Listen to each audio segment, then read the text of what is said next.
Sa solo parents, kumusta naman ang buhay natin? Okay naman po, nakakaraos naman po kahit paano. Ako na po, ano pala trabaho mo ngayon? Sa pang dispatch na paparking po sa SS sa may landbank sa baba po sa Tanay, sa bayan. Nasa ba yung dating asawa mo?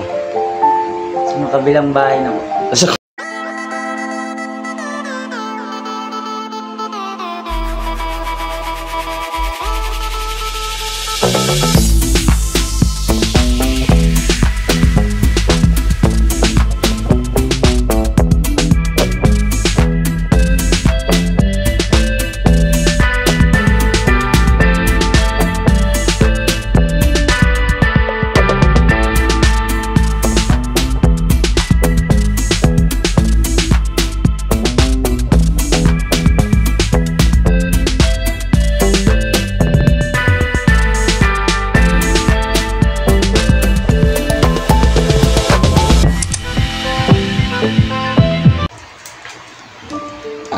Anong pangalan mo ulit?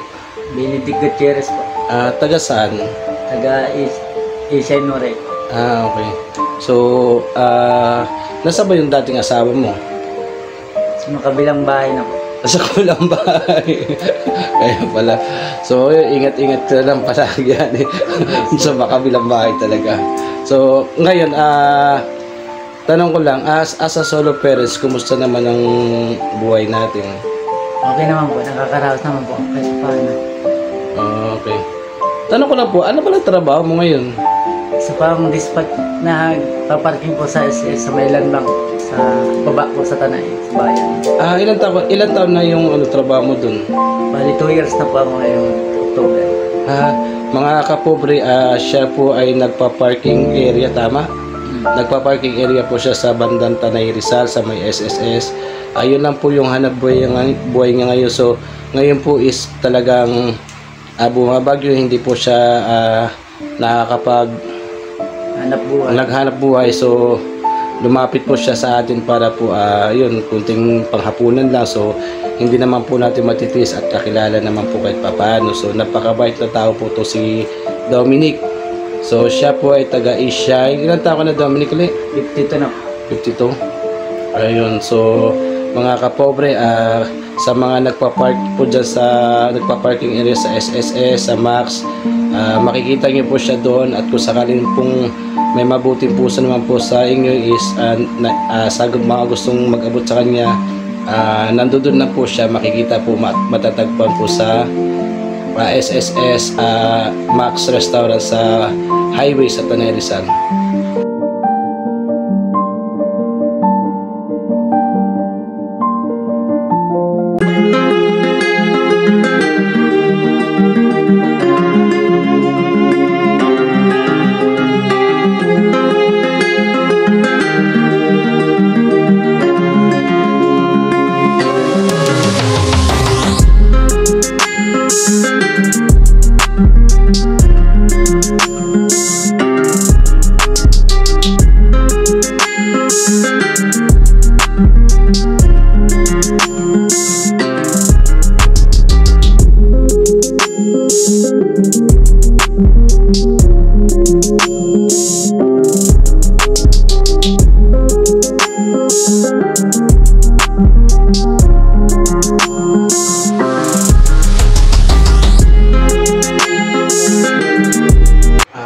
Actually, mga kapobre, mahirap po ang sitwasyon bilang solo parents.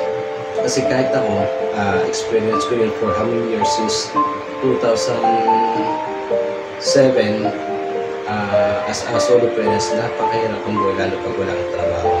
So, nandoon yung pag-iintindi mo bilang isang ama, bilang isang ina, ate, kuya, tapos pagsasabay mo pa yung trabaho, napakahirap talaga.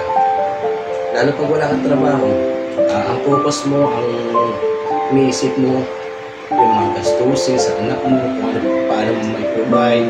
So, yung naranasan ni Dominic, naranasan ko yun. Kaya nakakaintindi rin ako. Actually, kahit wala ako, isi-share ko sa kanya kasi pareho kami, solo parents. Talagang hindi na namin iniisip yung sarili namin, kundi ang inisip namin may papapakain sa anak. So, sana sa kapwa ko, mga solo parents, tuloy-tuloy lang tayo para sa ating ang anak, para sa future. Gagawin naman natin mapababae o mapapalalaki, solo parents man tayo. Actually, ginagawa naman po natin lahat yun para po sa ating mga anak at para sa future. So, tiis-tiis lang, kayang-kaya natin yan. Kaya, yun,